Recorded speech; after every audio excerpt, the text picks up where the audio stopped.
Welcome ladies and gentlemen, my name is Dychronic, your host on this Destiny 2 video, and today we're going to be taking a look at my top 10 PvE specials in Destiny 2. And of course, as always, it's a completely subjective video based on my opinion, as well as the objective data that I collected for the DPS and total ammo calculation. And part of my subjective opinion is I definitely weighted Grandmaster Nightfalls pretty heavily for a lot of these weapons, but it is not completely controlling. For example, there are a lot of shotguns on the list, and you probably wouldn't use shotguns in a Grandmaster. And of course, as always, I have made and updated my spreadsheet for this video that you'll see throughout this video, and it's fully public for you guys to use over at my Discord server, link in the description down below, on the channel #spreadsheetstock. And of course, these spreadsheets really wouldn't be possible without my patrons on Patreon. So I just want to say thank you to my patrons on Patreon, and if you wanted to see these spreadsheets continue, please consider checking out in the description down below. And finally, I have a giveaway going on right now of an Astro A10 headset and a Blue Yeti microphone. Again, link in the description down below for ways to enter. Moving on to the main section of the video, let's go ahead and take a deep dive into the spreadsheet.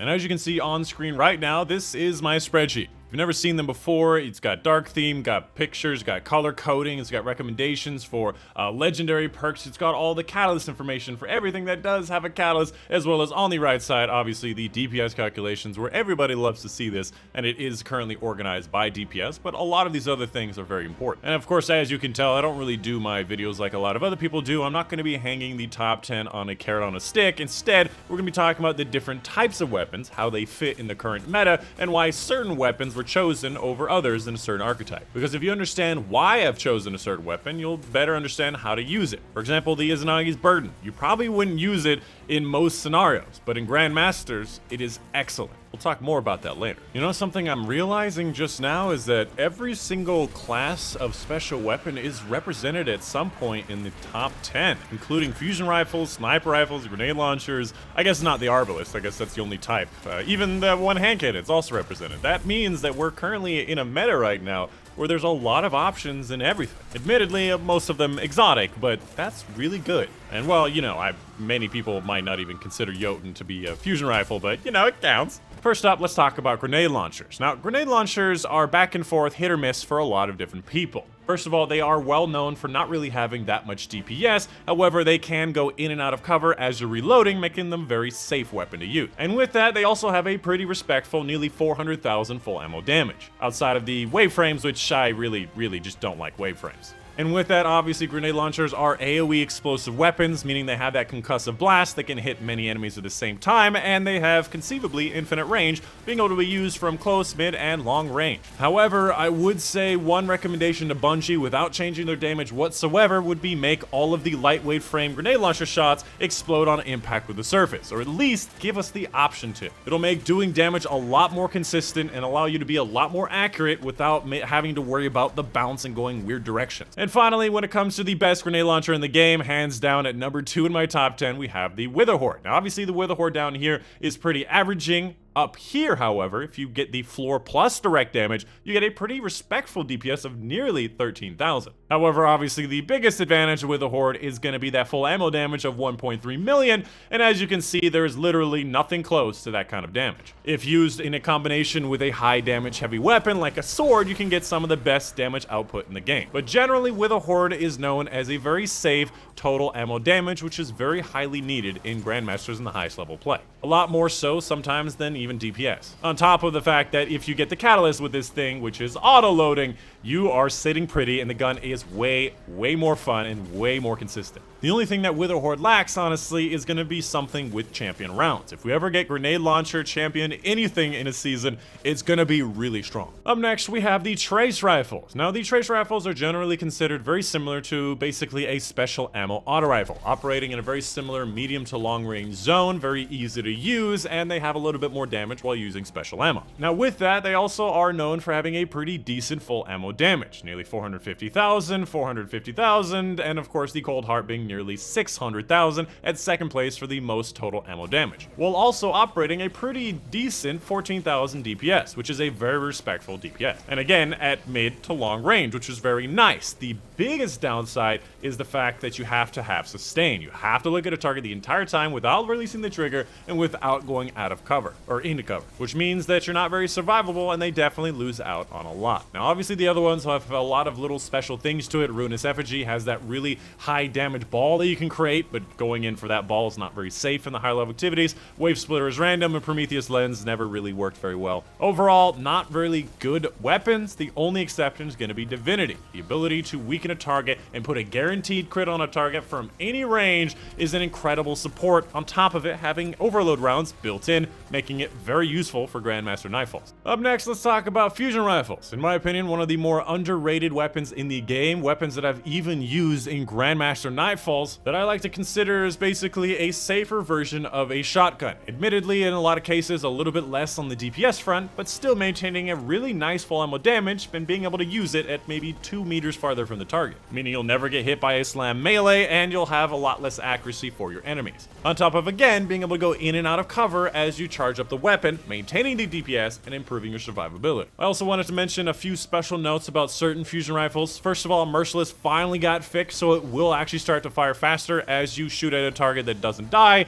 meaning this 12,000 DPS can be brought up all the way up to 20,000, which is like 5th in the game, which again is really, really strong. Borealis is up here with the double damage modifier if you can even get away with it. The second one is going to be Jotun. Jotun, in my opinion, number 7 in the game, is a very highly underused weapon. The ability to use it at any range, AoE explosion, auto tracking can be used in the air, and again, in and out of cover no matter what, while I'm maintaining a good number of shots, a good full ammo damage, and a very good DPS. And the last one I wanted to mention is Coriolis Force, the only aggressive frame fusion rifle in the game that always shoots in the same horizontal volley, meaning that it's very limited with its range. And even though it does have a lot more full ammo damage and DPS than most other options, shotguns are just better at doing what it does in the same range. Up next, we have the snipers, probably one of the more divergent types of weapon in the game, anywhere from 9.6 thousand up to nearly 22,000 with Izanagi's in nearly both of those positions. Which really goes to show Izanagi's burden with the Catalyst, not needing to shoot all those shots and having that extra damage is just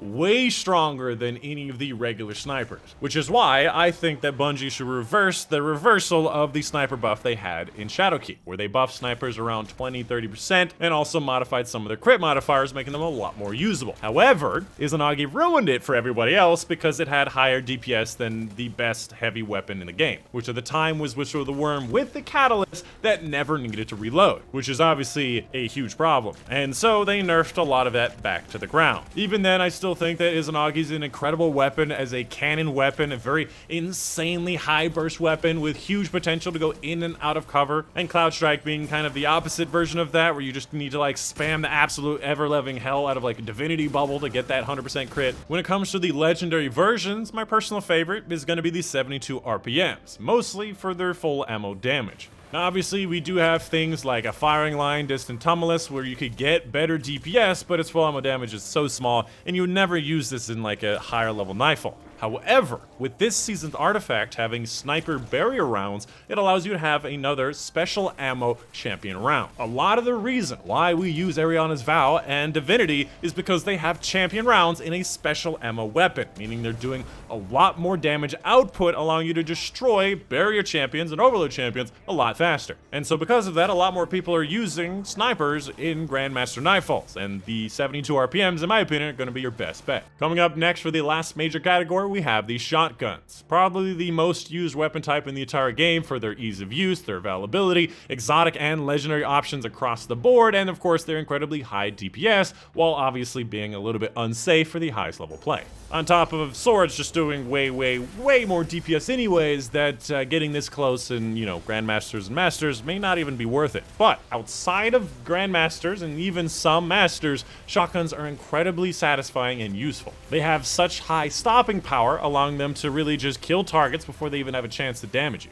When it comes to my favorite legendary options, I really like these slug precision frames. Things like First In Last Out and Heritage with the perfect god roll perks with Assault Mag, auto-loading, and Vorpal or Recombination is so very useful. However, when it comes to the highest DPS, that goes to the lightweight shotgun. Something like the 7 Seraph CQC-12 actually has a higher DPS with Trench Barrel, and that is including the time it takes to melee the damage it does with melee. It still has a better DPS, but most people don't talk about that because you can't do it against the DSC boss. When it comes to the other shotgun types, I would honestly recommend keeping an eye out for an aggressive frame option. We don't have a good PvE aggressive frame like we had in the past with an auto-loading assault mag trench barrel, but when one of those comes out, I can guarantee you it will have better DPS because the Imperial Decree used to have it, and it's the same function. Because the slower your fire rate is, the less the punch matter. Which is why a lot of rapid-fire shotguns like a Kella shotgun with trench barrel really do fall apart because they have to punch, so their fire rate is basically nothing.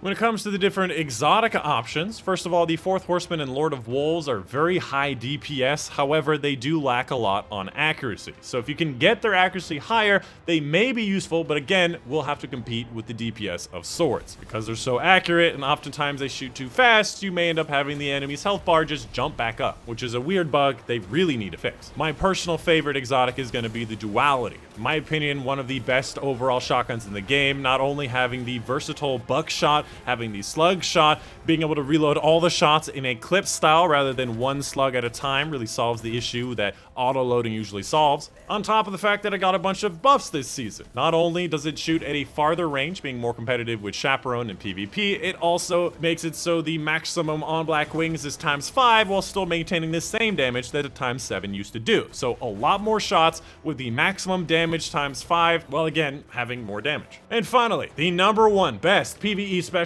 in the game, hands down, we have the Ariana's Vow. Probably something that a lot of people can agree on is this weapon is insane. Honestly, it hits all 5 of my major categories when it comes to ranking these weapons. No other weapon does that at all. First of all, it has a very high DPS, 17,000 DPS, without really needing to do anything crazy or special other than just literally having 9 shots in a magazine with the catalyst is really high. Secondly, full ammo damage of 430,000 is also really high, especially considering the total ammo is 30, meaning you have a very good ammo economy. That's really impressive. Thirdly, sniper rifle range while also being very usable at close range and a low crit modifier, meaning that body shots are not that punishing. I feel like that one speaks for itself, but it's very safe and very versatile. Fourthly, barrier rounds are built into this weapon, which means we don't have to depend on the artifact to have certain bonuses or combinations, and when Sunset used to be a problem, an infinite Sunset barrier weapon that we can always depend on for Grandmasters. On top of, again, being a special ammo champion round, which breaks barrier shields a lot faster than everything else. When we used to have SMG barrier,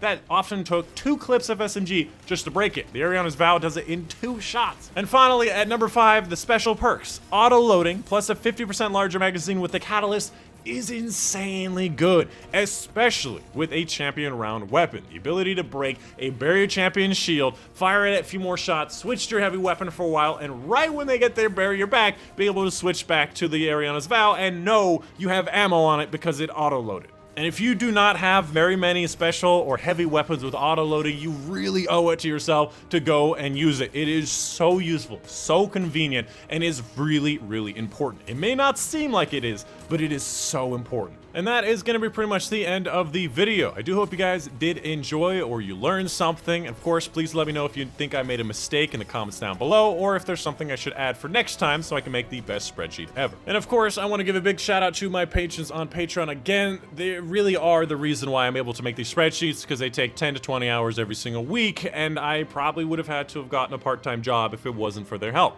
If you want to see them continue, again, link in the description down below. Specifically, I want to give a big shout out to Betty Boudou, Mom, Dad, Charles Williams, Joe Smith, Monday, Natalie Hopkins, Steve Octonus, Justin Rare, Raymond Shulman, Yuta Panther, Cole Sherman, Casey Reagan for their support. And my name's been Dychronic, and I'll see you guys on the next one.